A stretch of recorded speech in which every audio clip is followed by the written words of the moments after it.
What is going on, YouTube? What is going on, Kansas City? And what is going on, everybody? And welcome to the Beat of KC. Ladies and gentlemen, I have a phenomenal guest on. I can't thank him enough for coming on. This is absolutely incredible.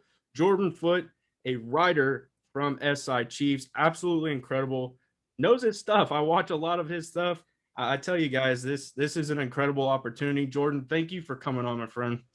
Man, Lucas, thank you for having me on. I'm super excited to chat with you. That's awesome, man. Super excited for this. I really, honestly, I'm not gonna lie. I anticipated this all day. I'm like, 9 o'clock can't come fast enough. I was looking forward to talking to you, man. I really was super excited to talk Chiefs, and we'll dive right into that. So, with that being said, obviously the draft has come and gone. We did rookie mini camp. We're kind of dabbling into OTAs. We're seeing some players really get out there and clang and bang a little bit. From that perspective, we're going to talk rookies and kind of the draft first. The first question I have for you, and I've asked this to a few of my guests, which is your favorite and why? Oh man, I think Cornell Powell in round 5, Okay. and Trey Smith in round 6 is obviously a good one. But Powell, man, he's a guy that could by the end of the year, or at least next year, at the beginning, be that starting X for the Yeah. Chiefs, and like that's really hard to find in round 5. There were a bunch of guys, man, like because Diami Brown was still on the board for a little bit, Amonra St. Brown was still on the board. Like there were guys that everyone kind of pegged to the Chiefs, saying if the Chiefs get those guys, they could be okay or whatever. Cornell Powell was a guy that was kind of that tier below, but even because I did that 100 scouting reports in 100 Yeah. days, insane thing. Yeah. And Powell was one of those guys. And I was like, man, he's good, but he was a 5th-year senior. He didn't break out until the second half of the season. Like, could he be a better pro than he was a college player? Sure. And then he ended up in Kansas City. So then I went back and I was like, this guy has a lot of traits that the Chiefs want out of that position that McCall Hardman, he just can't do. Hardman Yeah. is a slot guy through and through. Byron Pringle is 27, 28. He clearly isn't going to get that opportunity. DeMarcus Robinson is what he is. So Yeah. I think that Powell, not only right now, in terms of doing the little things, getting on special teams, stuff like that, but also long term, he's going to get some really good value throughout that rookie contract, I think. For sure. That's definitely one of my favorites. And I was waiting to see how you would answer. And the reason I say that is because um if that's the case, do you think a lot of his development and how he came through Clemson, do you think a lot of it is because of the good quality reps he was able to receive while he was at Clemson? Because he's had Trevor Lawrence thrown to him. I mean, the level of games that they were in preparation for multiple time, championships and going to the postseason and things like that. Do you think a lot of those reps were good quality, and that's kind of also what helps transition him to play for the Kansas City Chiefs, and maybe why he was a good fit? I think so. And also just the measurables. I mean, he's 6 foot, 210 pounds. That's going to help Yeah. him. A good athlete. But the weird thing is, he did most of his damage when Trevor Lawrence was out because of the Yeah. whole COVID thing. Like, that Yeah. was awkward. It was weird that he was a 5th-year senior and took so long to break out and is now 23, 24 years old, what have you. But he got world class instruction at Clemson. He got world class opportunity finally. They just had a bunch of talent ahead of them, and that's the case with a lot of guys where they don't break out until later because they're just at really good teams. And you have guys like Alabama has had players that make a statement sophomore year, junior year. So it's not always the case, but Yeah. that definitely prepared him. And I think that if there's any team that can take a guy who is smart and make him the best possible version of himself, the Chiefs are at the top of that list. Like, they've proven that they have the world class coaching staff. They have Andy Reid, who's a mastermind. He's going to get prepared and he's going to get the opportunity, I think. And when those two meet, you get a pretty good product. So I'm pretty excited for it. For sure. And like I said, I definitely was excited from an offensive standpoint. Anytime we took a piece, we're going to dive into a little bit of Noah Gray. But yeah, I could not agree more with Powell. And, a lot of the people I talk to, honestly, that's one of their favorites. And for us to get him where we got him, I think that is a huge bonus. So that kind of leads me to this next question. And I'm super excited to ask you this one because it actually is fun. So if you could take one player from our draft and replace them with someone else, because I know you did the 100 and 100. If you could replace them with someone else, who would you remove and why? And then who would you add in their replace?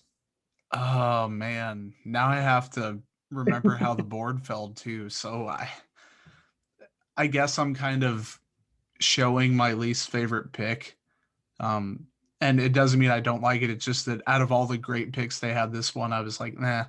Nick Bolton, probably take him off and But replace him with, man, there was so much good talent there. I would say like one of those wideouts like Diami Brown, but then you would have Cornell Powell and Brown have two wideouts. So that's a tough question, but off the top of my head, considering the board, I think that's probably what I would go with.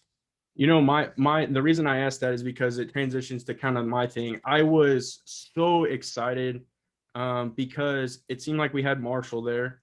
And a lot of people were high on Marshall, but the one that I truly wanted them to take was Perkins Mm-hmm. from Oklahoma. I thought he fit so well, and I was like, please, please take him.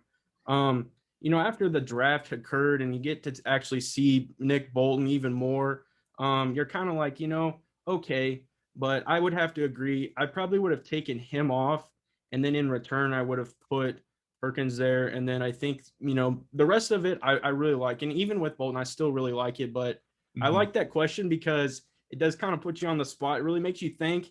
And it's just kind of like, man, I don't know because when it first got proposed to me, I was like, man, that's tough because I do like Trey Smith. I really Mm-hmm. like Trey Smith. My favorite pick so far was Noah Gray, and I think we're definitely going to talk about him, but I think he fits very well. What do you think about? I guess we'll dive into Noah now. What do you think about Noah and like his tangibles and what he provides coming from Duke? Coming from there. I like that pick a lot, man. I Yeah. think that he's going to be a really good complement to Travis Kelsey. And the fact that he's been getting reps with the ones in practice or half and half or whatever it is, whether it's because some guys aren't there, Yeah. Kelsey wasn't there, they want to give him the opportunity or whatever. Like, I think it was Kent Swanson at Arrowhead Pride made a really good point.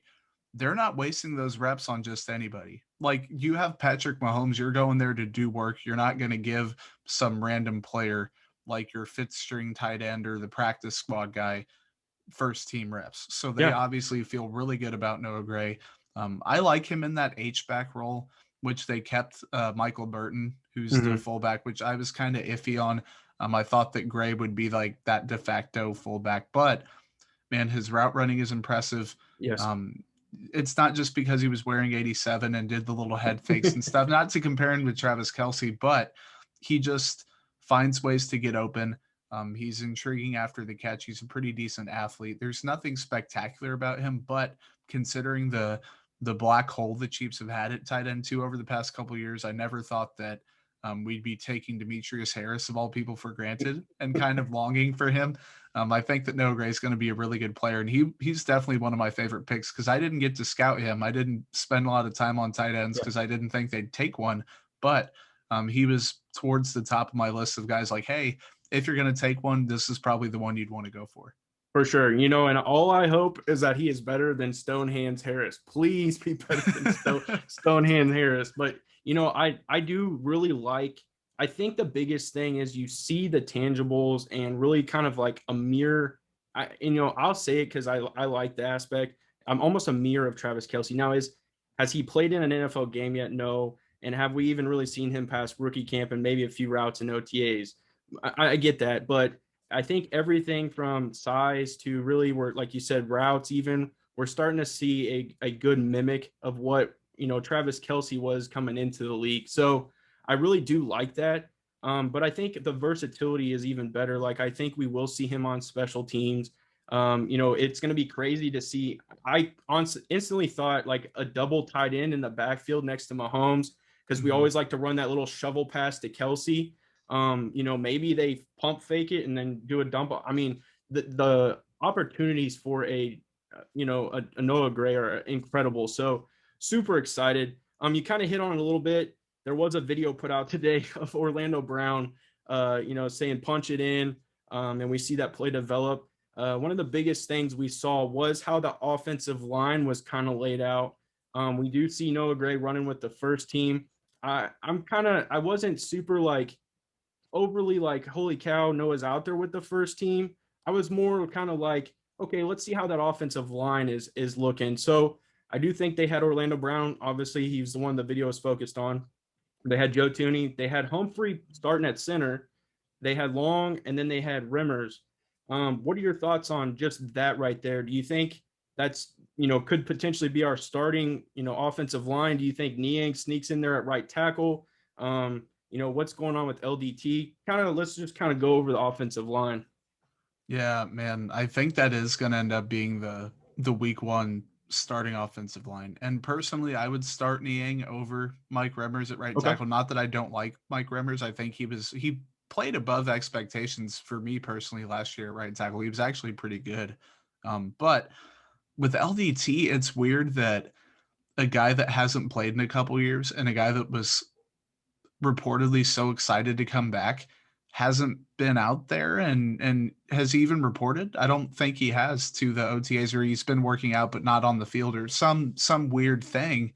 Yeah. It's just odd. And he has the no trade clause, so he would have to waive that in order to find a different team. And then would the cap hit be worth it? It's you can go down that rabbit hole and it's really weird. Then on the flip side, Kyle Long, who took a year off of football, is in great shape now, got healthy, got his mind right, ready to go again. I think he can step in and play at right guard. Heck, really, you could even put him at right tackle if you really had to, but I'm Yeah. just fine with him at that right guard spot. And Creed Humphrey up the middle. Austin Blythe is on a cheap deal. He's a replacement level player, pretty Yep. much, whether it's at right guard or center. The right guard situation's fine. I think Humphrey takes that spot. He's a high draft pick. He's a smart player. He's a good player. He's getting first team reps. Like that Yeah. means quite a bit this early in the Yeah. offseason.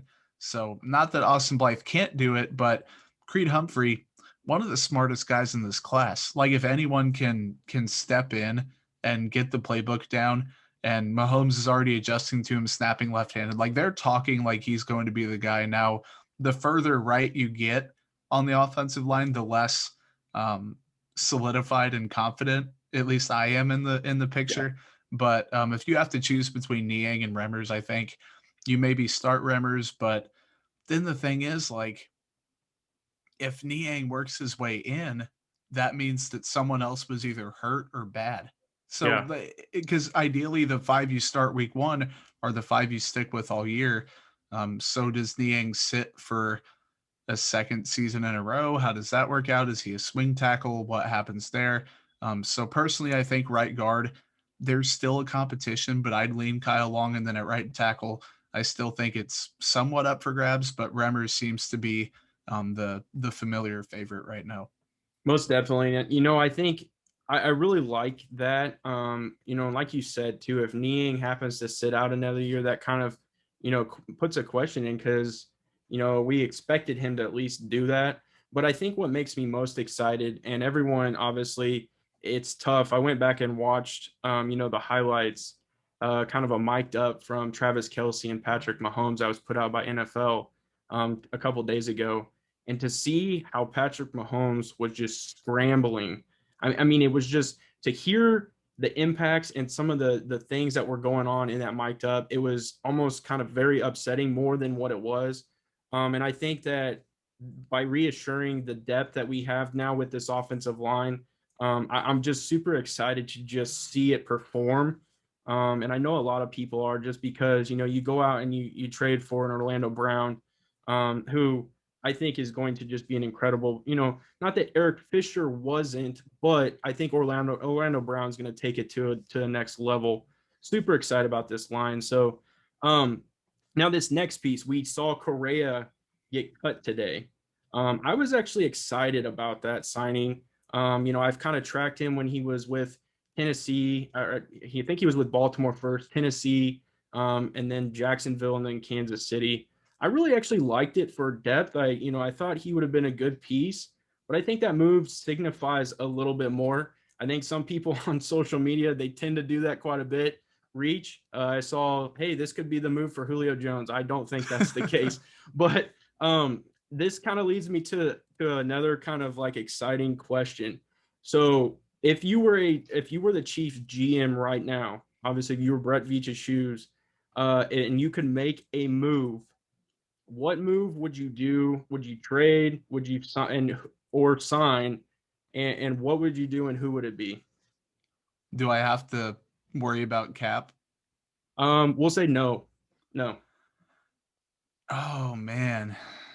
If I don't have to worry about the salary cap, then I'm trading for like Xavier Howard Okay. or like one of the top corners, probably. Okay. If I do have to worry about cap, people they don't like the Richard Sherman move to the Chiefs because it's a different system and scheme fit, and he's 30 whatever. So I get that, Yeah. but he's such a smart player that Yes. if you needed him to press and fit into the Chiefs system, I think he could probably do that.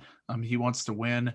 If I don't have to worry about money, I'll throw him similar to the deal he got in San Fran, where he Okay. can base it on incentives and stuff like that. For Because the sure. odds of him reaching that in terms of Pro Bowls and games played and stuff like that, he can get playoff performance like just playing bonuses or whatever. But in the capless world that we're living in right now, I'll just give him whatever you can write blank checks to any of these players. But I think the Chiefs' biggest need, Julio would be nice. Like maybe they could trade for a DeAndre Hopkins or something, but like somewhat realistically, Yeah. I'd probably get a top flight corner that's Okay. left either by trade or free agency.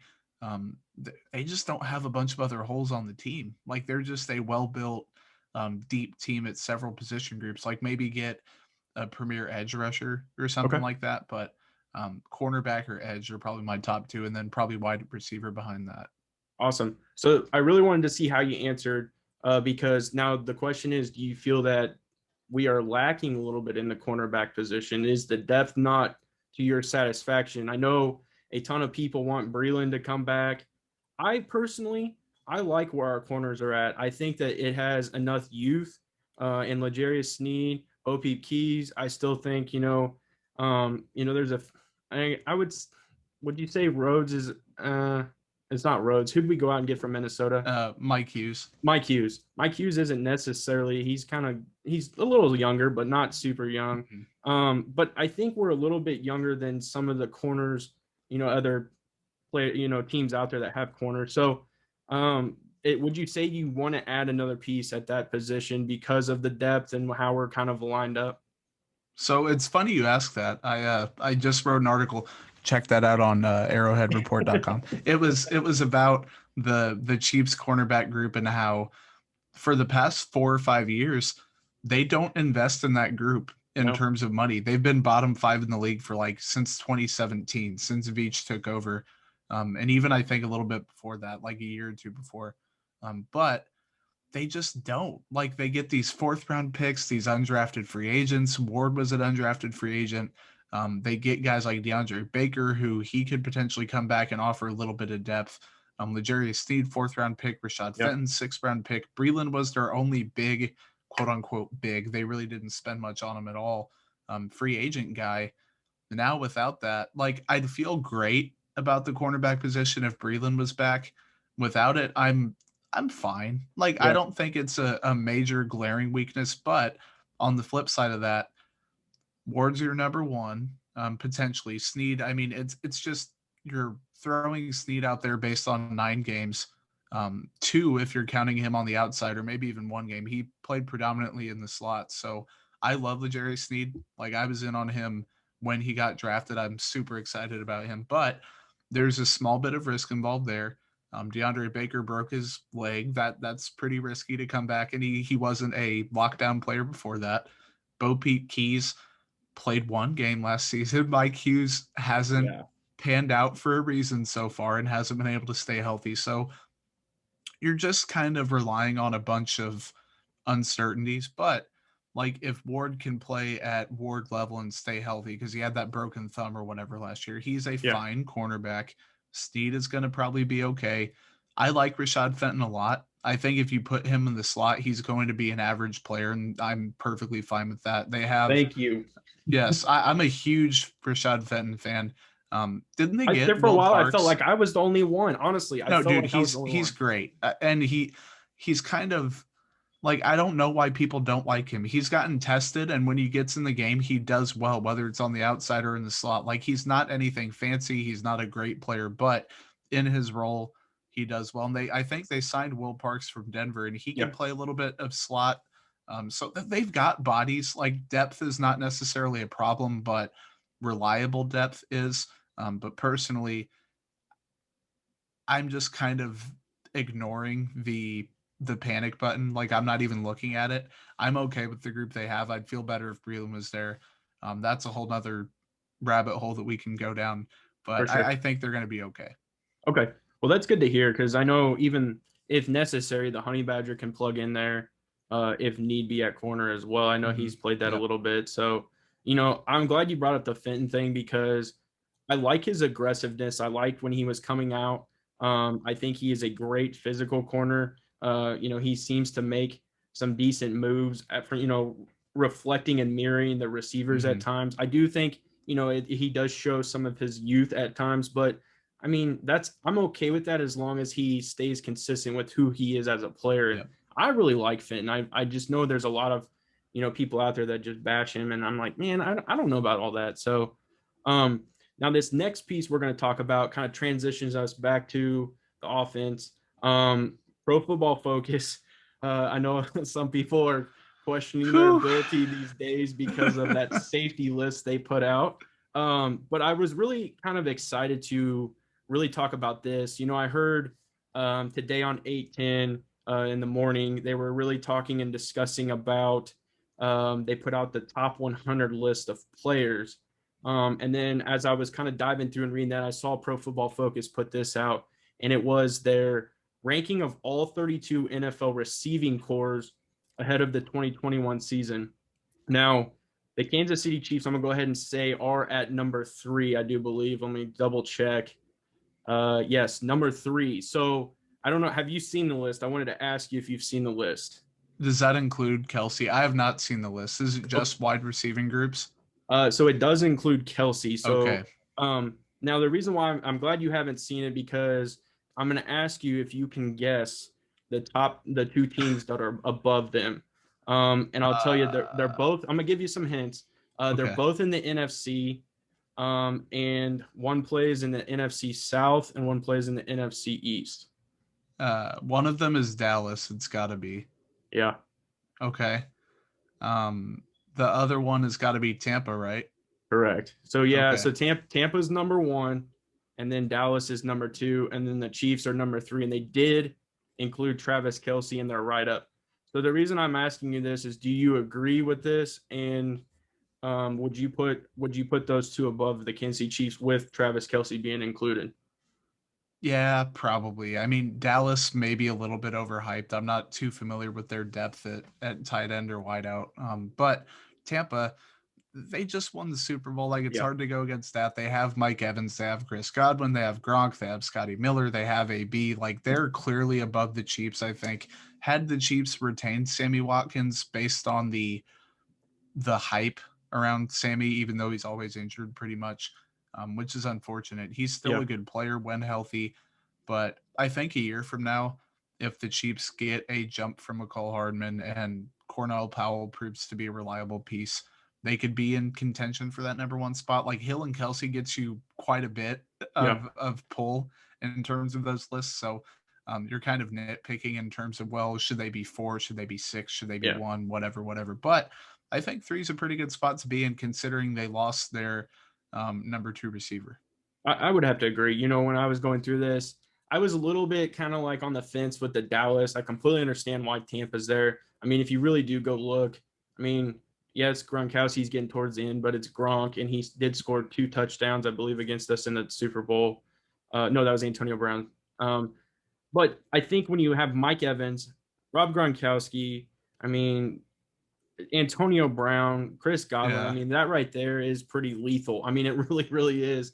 And then you're talking Dallas when you got, I think Michael Gallup stayed, Amari Cooper, CD Lamb. And then for me, that's where it starts to fall off. So I was able to name, off the top of my head, like 3 So that's where I think the Chiefs could have potentially surpassed them, but it is what it is. I thought it was fun. Definitely wanted to ask you that.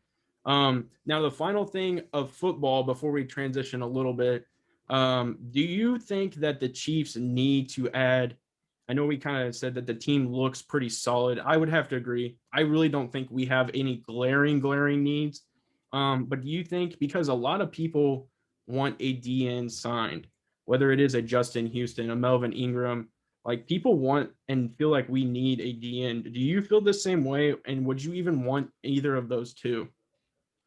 I don't. I think that what people don't consider with DNs, especially in the cheap system, is if they needed a run defender on first and second down, they had Mike Dana. They could put Mike Dana out there. If they needed a guy with some juice that can rush the passer on third down, they have Taco Charlton coming back. They have Josh Kando, who that's pretty much all he does right now is just give effort and try to rush the passer. So I'm not worried about situationally them figuring that out. What they need is like a three down Frank Clark type where he can set the edge on downs 1 and 2, go all out on third down. But Chris Jones playing on the edge, like by signing Jaron Reed, Jones looks slimmed down. He's going to be on the edge on first and second down. That's not only going to give a guy that can set the edge. I'm worried about him maybe being disciplined in his gaps because he's kind of always freelance against the run a little bit. Yeah, But it's like Mike Dana is a fine player, but Chris Jones is as good probably as a run defender, even on the edge. And then on third downs, or I guess even second and long stuff like that, Chris Jones is going to be a significant upgrade as a pass rusher. So this year, I think they're going to be okay. They're going to have to learn how to brush with four. Like their Spags is really aggressive with blitzes. Like Snead out of the slot was very aggressive. Matthew had some blitzes, but they're going to have to get pressure with four. And yeah, that's hard. I know it's difficult. Hopefully, Frank Clark is a little bit healthier this year. Who knows what's going on with him? Jones is going to help. Wharton is hopefully going to make a leap or at least be what he was last year. I'm a little worried that he's going to sizzle out just because he's a small guy that yeah, doesn't have a ton of moves, but they have a bunch of bodies there. It's just a matter of dialing up the right packages and stuff to get the most out of them. Now, next year, when Frank Clark is possibly off the books, then the cupboard's extremely bare. Then you're hitting the panic button because that's literally a glaring weakness. But for 2021, I think they'll be relatively okay. yeah. And I like the idea. I mean, because if you think about it, Chris Jones with his sack history and really kind of just how he plays, you got Derek Nottie, you got Jerron Reed, and then you got Frank Clark, and then obviously those two I named last had career years next to each other up in Seattle. So just from that perspective, it really excites me just to see that because I feel that was a big, I guess, a big kind of glaring thing for me was our pass rush ability last year during certain games. And I think obviously it's just the way I feel, but I think Frank Clark needs to focus on more than one move of that being just a bull rush. That's kind of nitpicking, obviously, but I just that's kind of my thoughts with him. I don't necessarily disagree that he's been the worst trade in some aspects, but there's a lot of people out there that say, he has been an epic failure. So Mm-hmm. I definitely wanted to touch on that. And definitely see how you thought about that because again, people are pressing extremely hard, saying we need to get Justin Houston, we need to get Melvin Ingram in here, and I'm like, pump the brakes just a little bit. I like how we're looking, and so I just wanted to see what your thoughts were.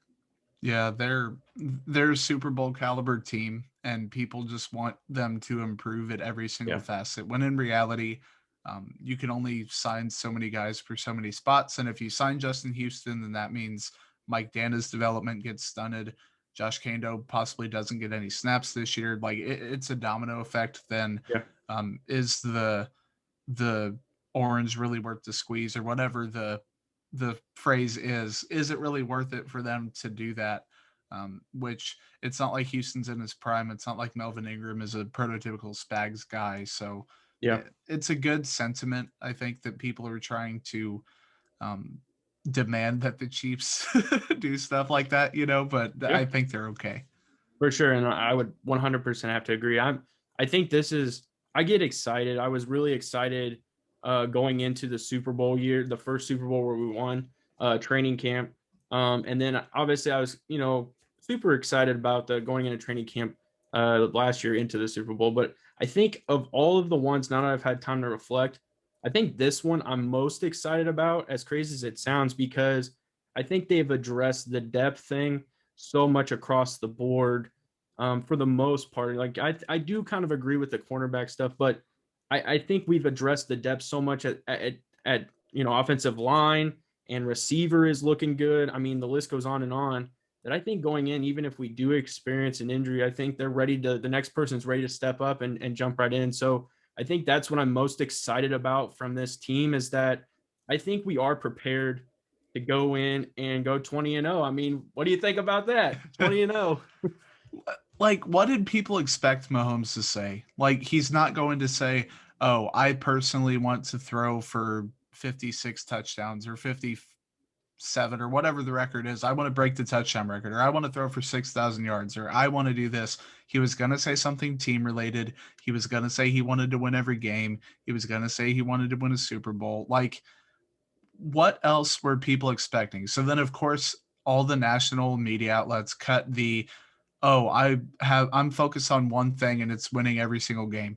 Oh, well, then he's selfish, then he's unrealistic, blah blah blah. No competitor is going to say, "Well, I want to go like 18-2, or I want to win like 13 regular season games just so we know how to lose a little bit." Like, no one's going to say. I can sit back and say, "I'd wish they'd lose one game so then they could come back and not have that pressure," but there's no mathematical thing that says winning one game makes it harder to win two in a row, winning two makes it harder to win. Like, if they get that far, they get that far, and it's going to be Yeah. great. And if they don't, they don't. But what did they expect him to say? Like, literally, it was the most predictable answer, considering the type of guy he is and considering the nature of the what hasn't he already done Yeah. in 3 short years or four, or however long he's been there. So it was very predictable, and also people overreacting. But that's Twitter and sports culture and hot takes and sensationalism, and that's for your journalist 101 podcast, right?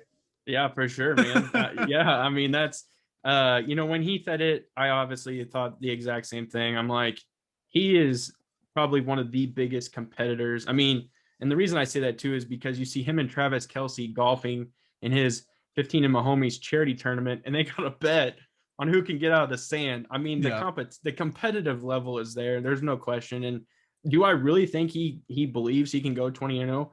I do believe he thinks he can go 20-0, and I think he wants to accomplish that. I mean, who doesn't? Like you said, the competitive edge is there, but that is going to be his answer. I mean, let's be real about it, because I do think Tom Brady said the same thing. Like, the greatest of all time isn't going to be like, oh yeah, I think we're going to go, 11 and whatever this year. We're going to lose a couple games. Yeah, I think it was overhyped, and it's that time of the football season. Well, the time in the off season where it does get a little dry and people are trying to find things, and I think this was perfect timing for that. So it's just one of those things. It kind of reminded me, I do have one more question, football related, and it is about the schedule. And it's going to be kind of chopped up into a little bit of a part. Which game do you feel is going to be kind of contest us the most, one of the most challenging?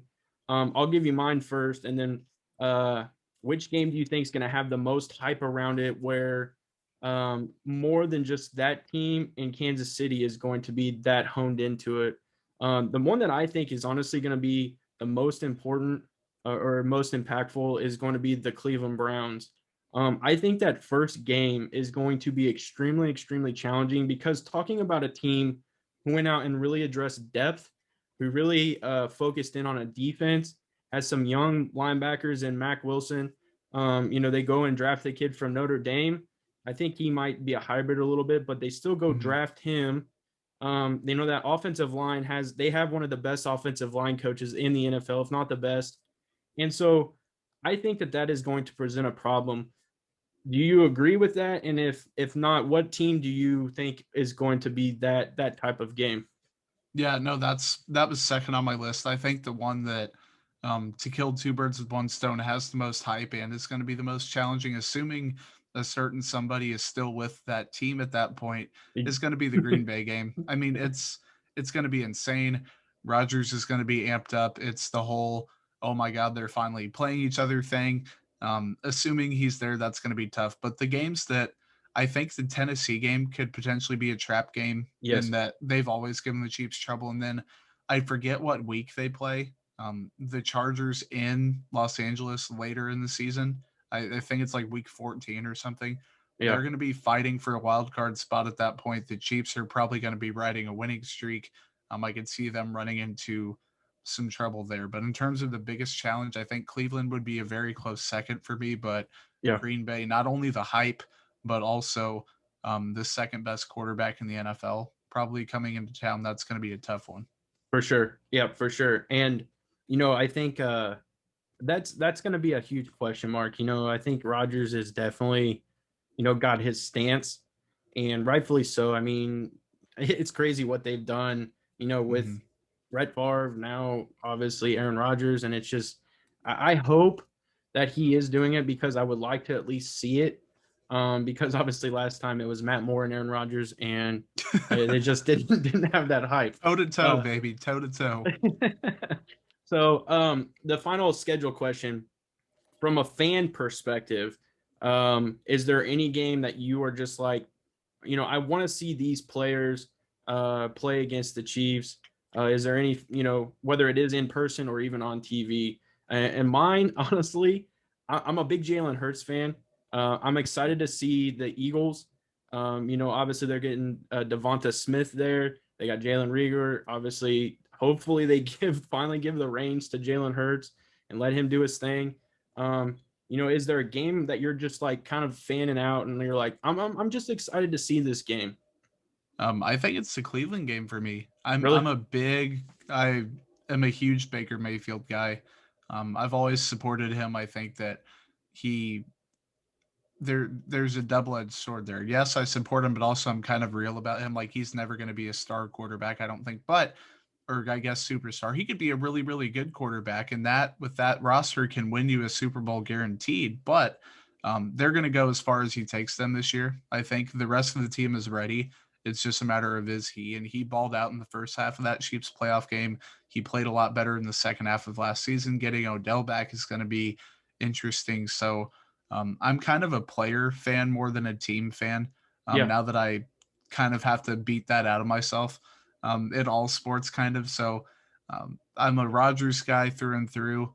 The Chiefs don't play Seattle, so I can't fan out over Russell Wilson. But I think Baker, Rodgers. I like Justin Herbert a lot. I think he's going to be a great player, so that'll yeah, be fun. Um, and I have a confession to make. I like Drew Lock a pretty fair amount. And with that said, he's not good, and he wasn't good at all last year. But I'm interested to see how he fares because he's had some real stinkers against the Chiefs. But a singular answer, probably that Week 1 game. yeah. I got you. I'm a diehard KU fan. Our football team obviously is a laughing stock of everything. We're not But good. no, And so that's the one naturally, sport I could like totally fan out about and say we are this, we are that. We yeah. KU, we're just not it. Yeah, and I'm excited to cover them from this perspective and this Mhm. platform. I really, really am. That's something that I hope that eventually I can really kind of build into because even though they do stink, it's still nice to I want to see success as a fan. I've been a KU Jayhawk fan for forever at every sport. And so I do hope to eventually be able to cover them with some success.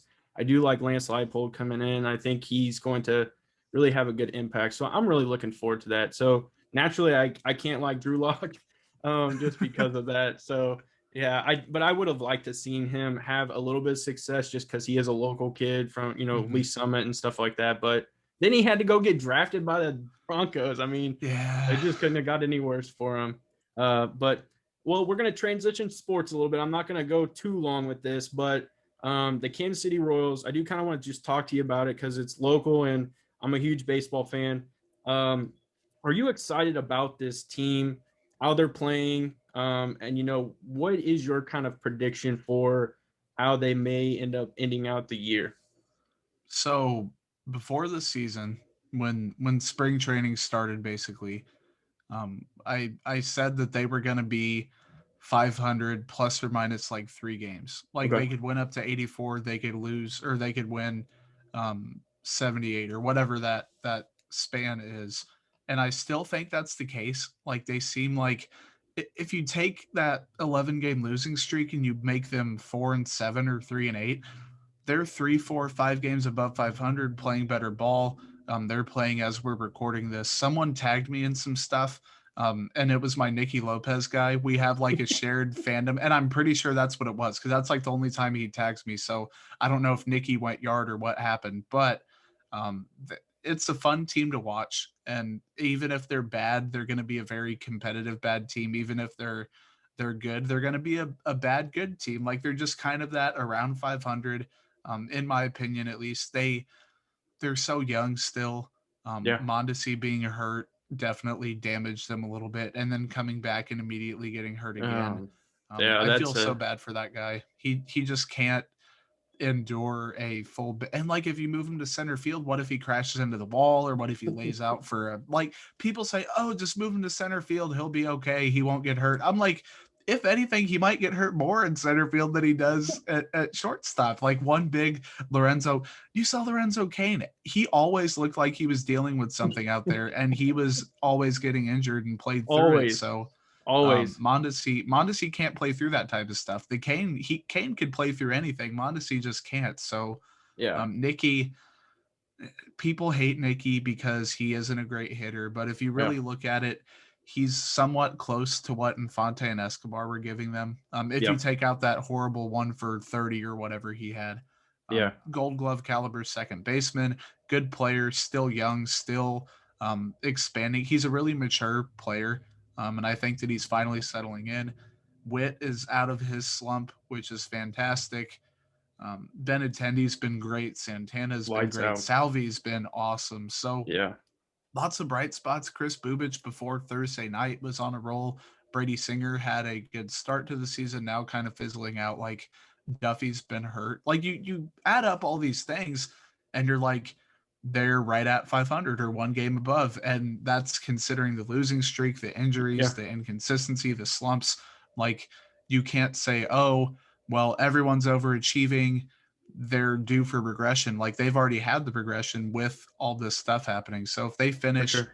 even 5 games above 500, like this team could compete for a wild card this year. And it wouldn't greatly surprise me if they did, but I'm excited for Bobby Witt Jr. to get some reps. I know that I've been rambling, but there's just so much to Mm, cover and talk about with this team. It's fun to watch whether they finish good or not. They're going to be a competitive team, and that's all I wanted heading into the year. for sure. So speaking of that, I got it going right now, and it looks like the Twins did tie it up 5-5, and then Benintendi just came through again, and now it's 6-5. So I think what I'm starting to like is the fact that we almost have that no die mentality again. Yeah. Like there's no you can never just fully count them out of the game anymore, and I really like that. And what I kind of going into this season because of how much hype there was. I went down to spring training and being able to see Bobby Witt in person, man, that he is going to be a special, special player. And I mean, that, but he is going to be special. Just the passion he has for the game, you sense it, you see it. It's absolutely incredible. The kid is diving and laying out in spring training games and just going all out when most people know that it's just a way to get this kid was giving it all. And I love that. But I think me going into the season, I was hoping we would see more of a give some young guys the opportunity to experience the big leagues. If they have that success, then yes, we keep them and they continue to build that. If not, they treat it like how Lynch did. He comes up, he realizes his fastball's up in the zone. This is what major league hitting's like, and they send him back down to work on that, and we're seeing that happen. I'm a little bit kind of questioning the Oliveras demotion Yeah. because of how good he was doing.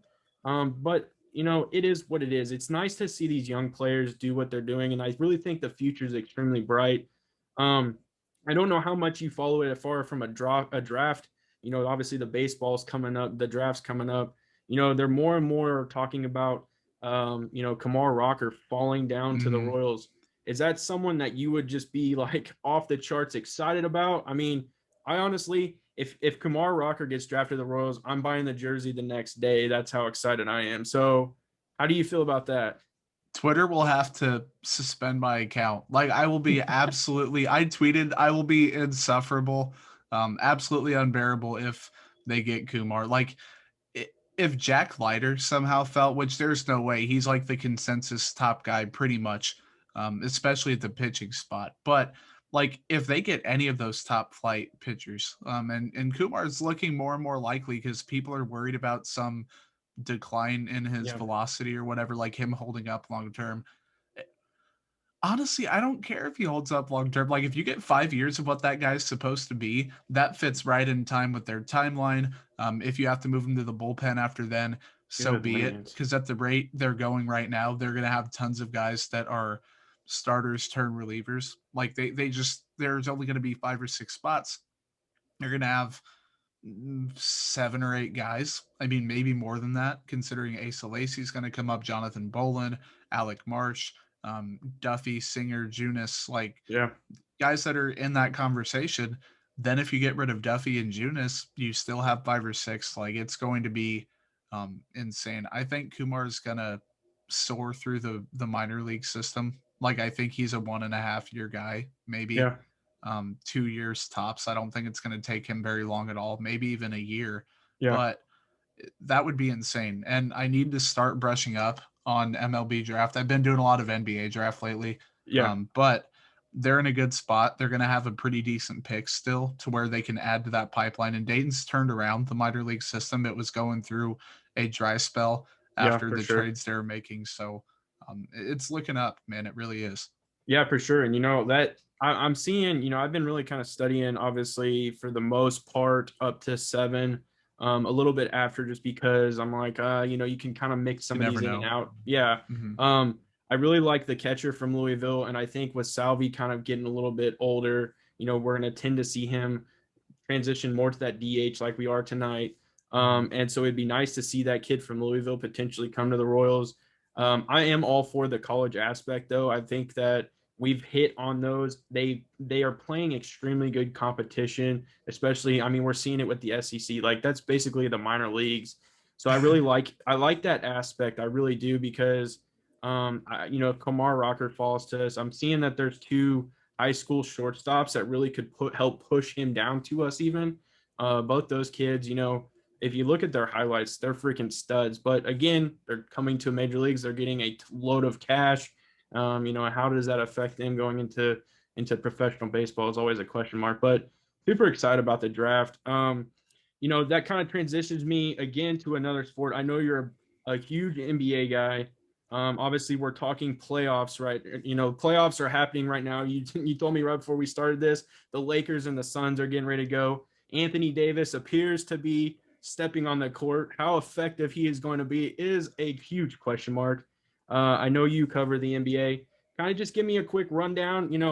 How did you get involved? Are you just a massive fan of the NBA? And what you're excited about? Just everything. Let's hear it. Yeah, man. So I've been a big fan since I was in like I was a late bloomer. Like Yeah, Dwayne Wade got me into it when I was like 7 or 8. I mean, I guess that's really not late blooming. That might be early compared to some people, but irregardless, big Heat fan back in the day. Then LeBron came and I was like, yes, this is it. This is life. Like life is good, man. I'm in middle school. The Heat are winning back to backs. Then kind of kept that Heat fandom. I was a Jazz fan for a little bit. Now kind of more of a player fan now that I cover the Jazz and yeah, have tried to step back from that fan aspect from all teams. But man, just a huge NBA fan in general. Like there's so much aging talent, like LeBron's still fantastic, Steph Curry, Kevin Durant, all those guys.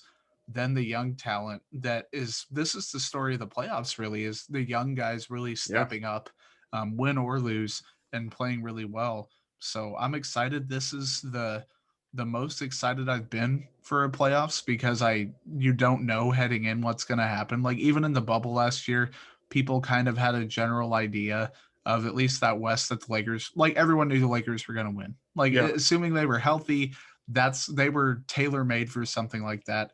This yeah, year, the Lakers aren't healthy. The Clippers might lose to the Mavericks.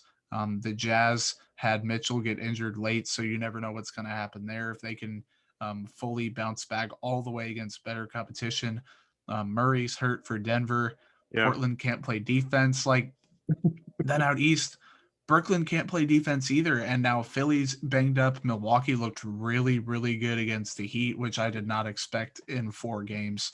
It's a lot of fun. And I think yeah. that this year, with it being wide open, the parity of the league is in a good spot. The future of the league is in a good spot. So if anyone's listening or watching, now's a good time to follow the NBA. You don't have to pick a team right now because there's going to be shuffling for the next few years, I think. For sure. And I'm not a huge diehard NBA fan. I'm more of a college basketball fan. I do follow players into the NBA, obviously. And then when playoffs come around, I do pay a lot more attention just because it is exciting. And playoff basketball is completely different. So I do start to pay more attention to that. I've made it more of a habit to start watching hockey a little bit more. Just because I love playoff hockey. I think it's an exciting time. I just was going to ask you. I don't know if you saw that blow last night that just obliterated that player or not. Did you happen to catch the? Okay, if you get a chance, I'm sure it's floating around Twitter. There's a player from, I believe, I can't remember which team it actually was, but it'll definitely come up, and it looks like a linebacker is just coming down and Oh just lights man. a dude up. So yeah, I've kind of got into hockey a little bit more. But yeah, I definitely want to talk to you. I did want to talk to you a little bit about the NBA for sure. I don't want to keep you too much longer. I even appreciate you giving me this time, man, and really coming on the show, talking to me about the Chiefs. Hopefully we can do this again for sure.